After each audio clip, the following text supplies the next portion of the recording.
Hi అండి. నేను already చాలా రోజులు అయింది అనుకోండి, దాంట్లో 6 పీసెస్ అని నేను ఫ్రాక్లోకి కట్ చేస్తున్నా, స్కర్ట్లోకి కట్ చేస్తున్నా అని మీకు చూపించాను. చాలామంది కామెంట్ చేసిండ్రు, చాలా బాగుంది వీడియో.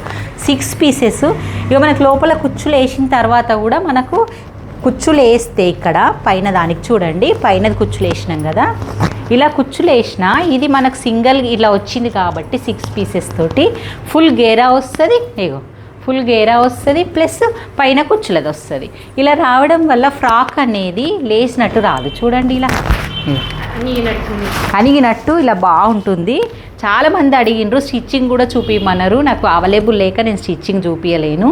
అయితే స్టిచ్చింగ్ చేయాలని నేను చేసి చూపిస్తాను. ఇంకా అలాగే కామెంట్ ఏం చేసిండ్రంటే శారీ పెట్టికోట్స్ కూడా ఇలాగే కట్ చేసుకోవచ్చు ఇలాగే, కానీ సైజు అర్థం కాలేదు మాకు అని అడిగినరు.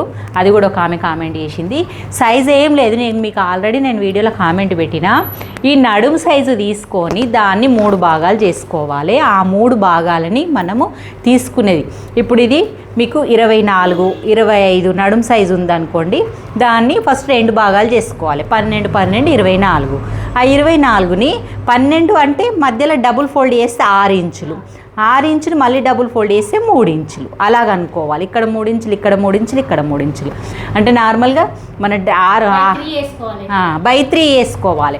ఈ 2 కలిపేసి 6 ఇంచులు అవుతుంది, ఈ 2 కలిపేసి 6 ఇంచులు అవుతుంది, ఈ 2 కలిపి 6 ఇంచులు అవుతుంది. అంటే 3 దగ్గరలో 6 అని అంటే ఏమవుతుంది 12. ఈ 12 ఇంచులు 3 3 3 3 అట్లా డబుల్ ఫోల్డ్. మనం డబుల్ ఫోల్డ్ చేయమా? నేను ఇంకా డ్రా చేసి చూపిస్తాను, మీకు అర్థమవుతలేదు. ఇగో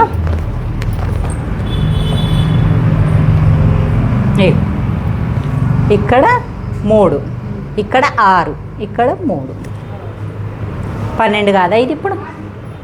ఇట్లా అన్నట్టు. దానితోటి మీకు మన సైజు ఎంత అయ్యిందో 6 వచ్చింది అనుకో, 6 మళ్ళీ ఫోల్డ్ చేస్తే 12, అది మనకు సైజు అన్నట్టు. అందుకే నేను క్లారిటీగా మీకు చెప్తాను కూడా అనుకున్నాను. చాలామంది కామెంట్ చేసిరు, మీకు అర్థమైంది అనుకుంటున్నాను.